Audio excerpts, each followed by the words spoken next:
টি-20 বিশ্বকাপে এখন পর্যন্ত ৬টি ম্যাচ খেলেও ব্যাটিং ব্যর্থতা থেকে বেরোতে পারছে না বাংলাদেশ। গ্রুপ পর্বে যে ৩টি ম্যাচে বাংলাদেশ জয় পেয়েছে, ৩টি ম্যাচই ছিল ধীরগতির উইকেট।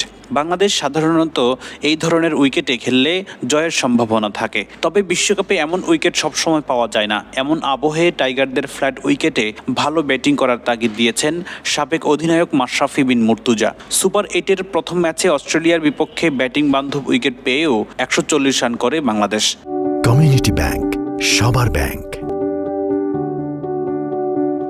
আর ভারতের বিপক্ষে ১৯৭ রানের জবাবে বাংলাদেশ থেমে যায় ১৪৬ রানে। ব্যাটিংয়ে এমন দশা অব্যাহত থাকলে শুধু বোলিং দিয়ে ম্যাচ জেতানো যাবে না বলে মনে করেন মাশরাফি।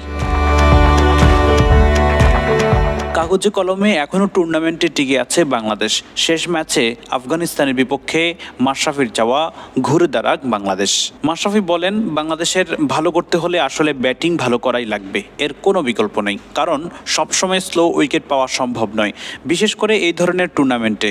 ভালো ব্যাটিং উইকেটে রান হবে, এটাই স্বাভাবিক। সেখানে আমরা রান করতে না পারলে শুধু বোলিং দিয়েই এই ধরনের টুর্নামেন্টে রেজাল্ট আশা করা যাবে না। আর একটা ম্যাচ বাকি, ভালোভাবে শেষ করুক, সে আশাই এখন সবার।